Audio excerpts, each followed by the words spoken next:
Hello, my dear students, dear 8th class. As we finish chapter number 4, Tribal the Cuisine, the Golden Vision Age, now come to the chapter number 5, When People Rebel, 1857 and after. Last chapter में आपने ये सीखा सबसे mainly कि tribal लोगों पे क्या effect हुए ब्रिटिश के आने के बाद, और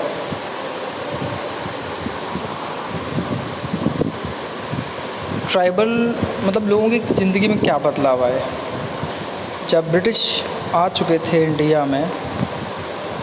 ठीक, वो आप आई थिंक सेकंड चैप्टर से ही पढ़ते आ रहे हैं। रूलिंग द कंट्री साइड, गाँव में आ रहे हैं, ट्राइबल एरियाज़ में जा रहे हैं, और ब्रिटिश हर जगह अपने अकॉर्डिंग रूल्स में चेंजिंग कर रहे हैं, लाइफ्स को इफ़ेक्टेड कर रहे हैं, और बहुत टैक्स और रेवेन्यू कलेक्ट करने की कोशिश कर रहे हैं, लोगों से ज़्यादा काम करवा के, लोगों से ज़्यादा मतलब एक्सटॉर्शन लॉज को चेंज करके, मतलब पूरी तरह चीज़ें बदल रही हैं। अब एक ऐसा टाइम आएगा रूरल में बहुत प्रॉब्लम्स क्रिएट हो चुके हैं, और जो प्रिंसली स्टेट हैं, प्रिंसली का मतलब होता है बेटा जहाँ पे रियासत थी, राजा हैं, कोई महाराजा हैं या महारानी हैं, और उसके बाद ट्राइबल पीपल। और ट्राइबल में चाहे वहाँ के चीफ हों, पीजेंट्स यानी फार्मर्स हों या अदर लोग हों, कितनी सारी चीज़ों का बदलाव आ रहा है। अब हर तरफ से इतना ज़्यादा एक्सटॉर्शन हो रहा है, इतना ज़्यादा रिप्रेशन एंड सप्रेशन हो रहा है कि अंग्रेज़ों के ख़िलाफ़ अब एक ना फर्स्ट फ्रीडम स्ट्रगल होता है हमारे इंडिया में 1857 में। आते आते कई साल हो गए, बहुत सारे सालों के बाद जब लोगों का गुस्सा बहुत फूट पड़ा अचानक, तो लोगों ने मिल के अंग्रेज़ों से लड़ाई लड़ी, और उस चीज़ को हम यहाँ प्रॉपरली समझेंगे। ठीक है कि व्हेन पीपल रेबल, जब लोग विद्रोह कर देते हैं। रेबल का मतलब होता है विद्रोह। और जब वोकेब आती है स्टूडेंट्स, तो आप ध्यान रखें, वोकेब को आप ध्यान दिया करो। विद्रोह, ठीक, किसी चीज़ के ख़िलाफ़ जाके, या तो आप शस्त्र के साथ, शस्त्र मतलब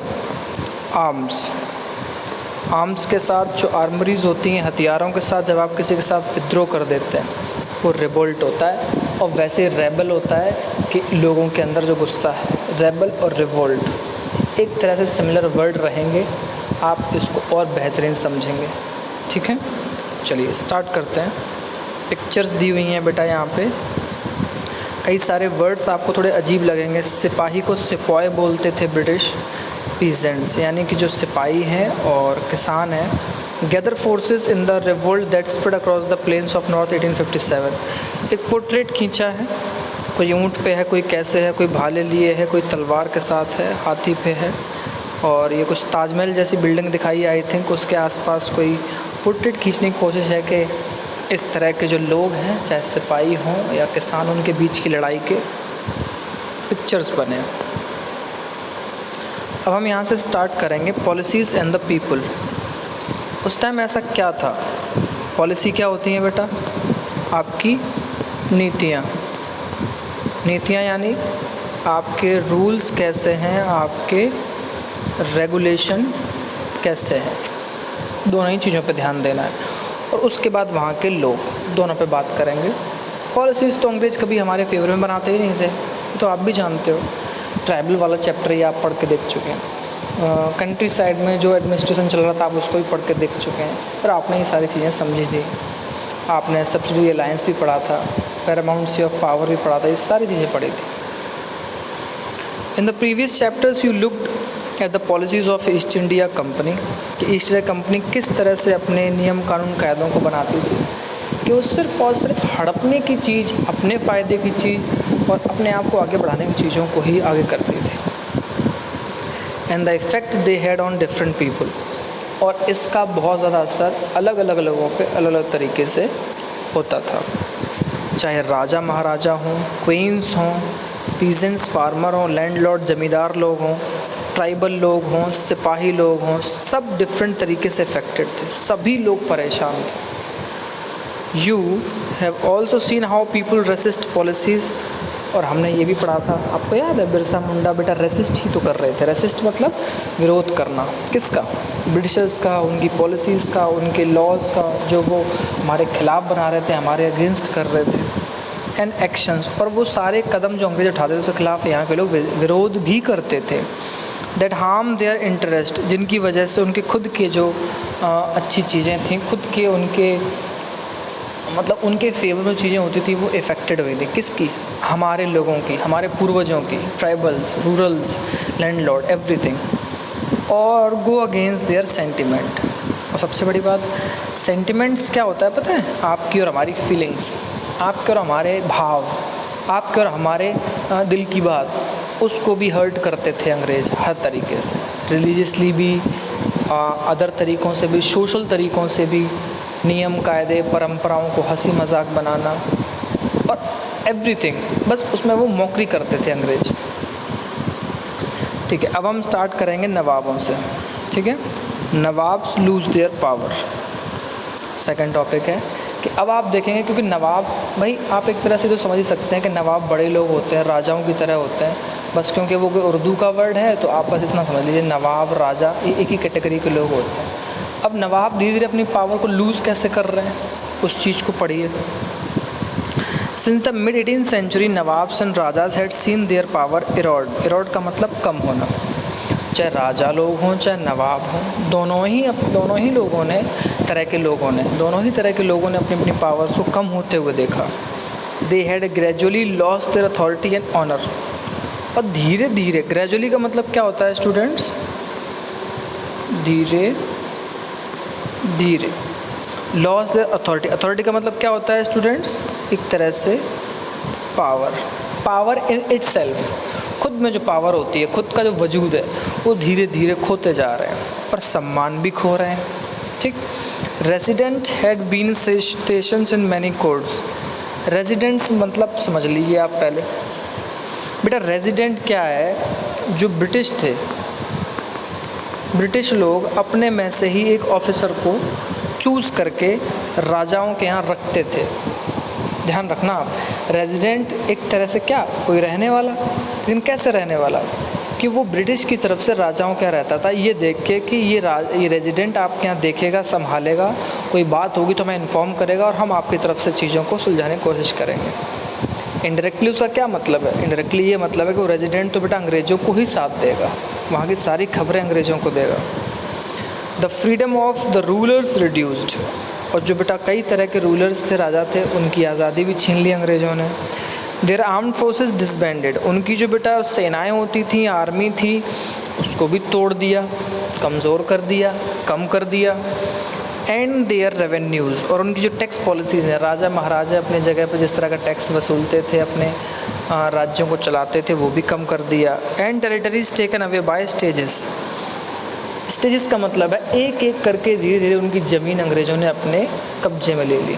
वो आपको याद है, Lord Dalhousie, paramountcy, subsidiary alliance, doctrine of lapse.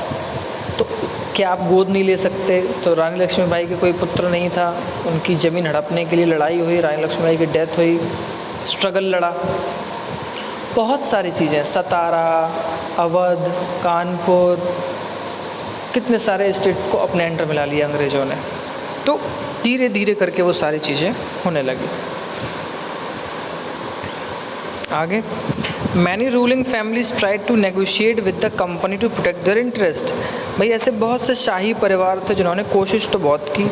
Negotiate का मतलब होता है बेटा बातचीत, ऐसी बातचीत जिसका कोई सॉल्यूशन निकल आए, ऐसी बातचीत कंपनी से कर रहे हैं ताकि उनके खुद की जो इंटरेस्ट हैं, फैमिली है, पावर है, पैसा है, वो सब बनी रहे। ऐसे लोग भी थे। उन लोगों ने तो गद्दारी भी की हमारे देश के साथ। For example, Rani Lakshmibai of Jhansi wanted the company to recognise her adopted son as their heir to the kingdom after the death of their husband.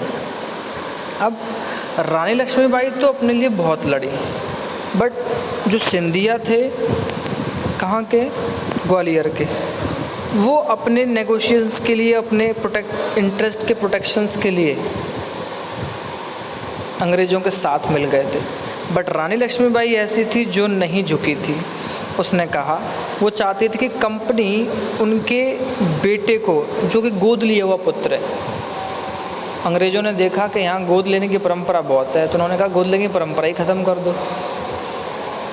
जब गोद लेने की परंपरा ही ख़त्म हो जाएगी तो फिर सीधी सी बात है कि वो स्टेट अंग्रेज़ों के अंडर आ जाएगा। अब रानी लक्ष्मीबाई कह रही हैं कि उनके गोद लिए हुए बेटे को, हेयर का मतलब होता है बेटा उत्तराधिकारी, कि उनके झांसी राज्य का उत्तराधिकारी बनाया जाए, जो कि उनके हस्बैंड की डेथ के बाद बनाया जा रहा था। Nana Saheb adopted son of Peshwa Bajirao second. बेटा नाना साहेब पेशवा बाजीराव सेकंड के एडॉप्टेड सन थे। थोड़ा ध्यान रखिएगा आप धीरे धीरे इन चीज़ों को। अब आप पेशवा को समझेंगे। बेटा पेशवा मराठा एम्पायर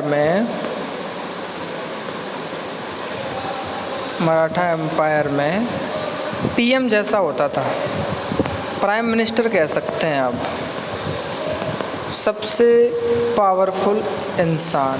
कौन? पेशवा। वो आपने बाजीराव मस्तानी जो मूवी के बारे में सुना है, तो उसमें पहले पेशवा के बाद दूसरे पेशवा की कहानी सुनाई जिसका नाम था बाजीराव। ये है बाजीराव सेकंड। ठीक। Pleaded that he be given his father's pension and then later died.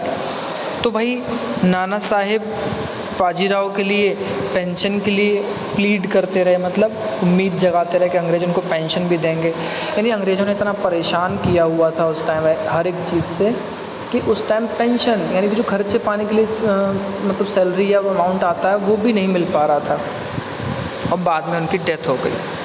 ठीक।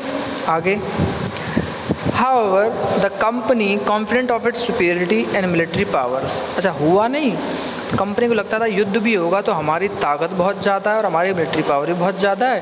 Turn down these please. और इस वजह से हम इन प्लीज़ को, ये जो बार बार हमारे लिए क्या कहते हैं, प्लीज़ का मतलब होता है जो रिक्वेस्ट आ रही है, इनको हम डिनाइड कर देंगे, मना कर देंगे, हमें इससे कोई मतलब नहीं है। ठीक है। Awadh was the one of the last territory to be annexed. और बेटा अवध, आज का अवध बेटा लखनऊ और उसके आसपास के इलाके को कहते हैं, ध्यान रखना आप लोग, वहाँ अवधी लैंग्वेज बोली जाती है। अवध का मतलब है लखनऊ और उसके आसपास के बहुत सारे डिस्ट्रिक्ट, प्रतापगढ़ हो गया, सुल्तानपुर हो गया, लखनऊ हो गया, और नाव हो गया, और उसके आसपास के सारे इलाके अवध में आते थे। वो लास्ट टेरिटरी थी जिसको एनेक्स्ड का मतलब होता है बेटा कब्जा कर लेना, अंग्रेज़ों ने कब्जा किया था। इन 1801 इस subsidiary alliance was impose on Awadh. ये सब्सिडरी अलायंस के तहत एक रूल था, लॉ था। आपको याद है लास्ट सेकंड चैप्टर में आपने पढ़ा था, फर्स्ट के बाद जो सेकंड चैप्टर था, सब्सिडरी अलायंस के अंतर्गत इसको बेटा इम्पोज करके अवध को अंग्रेज़ों ने मिला लिया। And in 1856 it was taken over. और 1856 तक आते आते उसको पूरे कब्जे कर लिया अंग्रेज़ों ने। Governor general Dalhousie declared that the territory was being misgoverned and British rule was needed to ensure proper administration. जब इसको एनेक्स्ट कर लिया, अपने अंदर मिला लिया, तो ये कह के गवर्नर जनरल डलहौजी ने घोषणा कर दी कि टेरिटरी में जो है मिसगवर्न हो रहा है, शासन जो है ढंग से नहीं चल रहा है, और ब्रिटिश रूल जो है उसकी ज़रूरत है ताकि वो इंश्योर कर सके प्रॉपर एडमिनिस्ट्रेशन, प्रॉपर तरीके से शासन वहाँ चलाए। ये नवाब चला नहीं पा रहे हैं, इसलिए हमें आना पड़ रहा है, इसलिए हमें अपने कब्जे में लिया है। अंग्रेज़ ऐसा कह के चीज़ों को किया करते थे। The company even given to plan how to bring the Mughal dynasty to an end. Company ने ये भी प्लान बना लिया था कि किस तरह से मुग़ल डायनेस्टी, क्योंकि उस टाइम तो मुग़ल बेटा लगभग कमज़ोरी हो चुके हैं, उनको भी कैसे ख़त्म कर दिया जाए। The name of the Mughal king was remove from the coins minted by the company. अब कंपनी पहले मुग़लों के नाम से सिक्के सिक्के ढालती थी जो मेटल्स के होते हैं। उस ज़माने में अगर आपके नाम के सिक्के ढाले जा रहे हैं, दैट मीन्स आप पावरफुल इंसान हैं। अंग्रेज़ों ने कहा जो इनके नाम से मुगल्स के नाम पे सिक्के आ रहे हैं, इनको हटा दिया जाए कॉइन से। मिंटेड मतलब जो ढाले जाते हैं। In 1814, governor general Dalhousie announced that after the death of Bahadur Shah Zafar, the family of the king would be shifted out of Red Fort and given another place in Delhi to reside in। और क्या बेइज्जती की अंग्रेज़ों ने कि डलहौजी ने declare कर दिया कि जब बहादुर शाह की डेथ हो जाएगी तो उसकी पूरी फैमिली को राजा के साथ शिफ्ट कर दिया जाएगा रेड फोर्ट से बाहर, और कोई अदर जगह दी जाएगी दिल्ली में रहने के लिए। रेड फोर्ट उस टाइम मुग़ल शासन की शाही परिवार की रहने की जगह थी। ये वैसे ही है जैसे कोई आके आपकी फैमिली उसको एकदम अबेंडन कर दे और आपके घर पे कब्जा कर ले और आपको उस घर से निकाल के दूसरे घर रहने को दे दे। ये ठीक वैसे ही प्रोसेस थी, ध्यान रखिएगा आप लोग। इस तरह के हालात थे वहाँ पे, इस तरह से अंग्रेज़ों ने किया था। In 1856, Governor General Canning decided that Bahadur Shah Zafar would be the last Mughal king, and after his death, none of his descendants would be recognized as king. They would last be called princes. और ये तो बात थी बेटा किसकी, डलहौजी की। But 1856 में Canning था, गवर्नर जनरल केनिंग था, लॉर्ड केनिंग। उसने ये डिसाइड किया कि बहादुर शाह जफ़र लास्ट मुग़ल एम्परर होगा और इसके बाद इसके किसी भी डिसेंडेंट को, डिसेंडेंट का मतलब होता है इसकी फैमिली, जो इनके नीचे जो इनके बेटे या कोई चीज़ हैं, उनको हम कोई मान्यता नहीं देंगे, किसी भी तरह की मान्यता नहीं देंगे। मतलब कोई मान्यता नहीं दी जाएगी कि ये इनके घर के लोग हैं और ये राजा हैं, कुछ भी है, और उनको लास्ट किंग और प्रिंस ही माना जाएगा जो वो लास्ट है। रहने की जगह छीन ली, सिक्कों से बहादुर शाह जफ़र का नाम हटा दिया बेटा। लॉर्ड डलहौजी ने भी, केनिंग ने भी वो सारी चीज़ें की। इस तरह से अपने पावर को ज़्यादा बढ़ाया और मुगल्स को यहाँ पे एकदम वीकेंड कर दिया। ये इस तरह से हर चीज़ में दखल अंदाजी कर रहे थे बुरी तरीके से, ध्यान रखिएगा आप लोग। बाद में हम पढ़ते हैं पीजेंट्स एंड द सिपाही। जब किसानों से सिपाही के बीच में कुछ टकराव हो रहा है तो क्या हुआ है, वो हम कल से स्टार्ट करेंगे। और आज के लिए सिर्फ इतना ही रखेंगे। Thank you class.